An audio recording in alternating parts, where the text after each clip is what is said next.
از جانب کمیته کار با جوانان و ورزش نزد حکومت جمهوری تاجیکستان در دایره نقشه چهاربین‌های مشترک با قشون‌های سرحدی کمیته دولتی امنیت ملی جمهوری تاجیکستان همایش جوانان و خدمتچیان حربی تحت عنوان پرزیدنت ما افتخار ما پیروان پیشوای ملتم برگزار گردید. در قسم نظامی 1901 قشون‌های سرحدی کمیته دولتی امنیت ملی جمهوری تاجیکستان بخشیده به روز پرزیدنت چهاربینی ادامه دایر گردید. در کار آن معاون فرمانده قشون‌های سرحدی کمیته دولتی امنیت ملی، معاون رئیس کمیته کار با جوانان و ورزش، سربازان و افسران اشتراک داشتند. گفته شد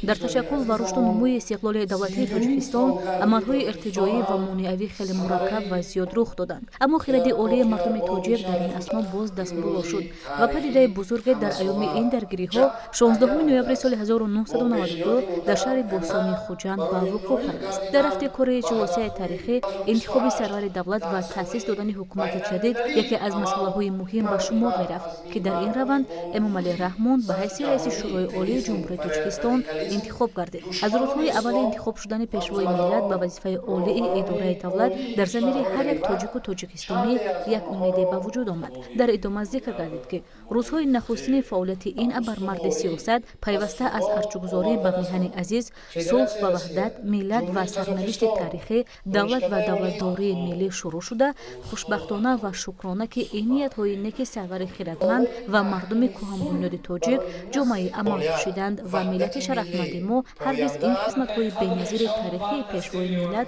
محترم امامعلی رحمان را از یاد نخواهد برآورد.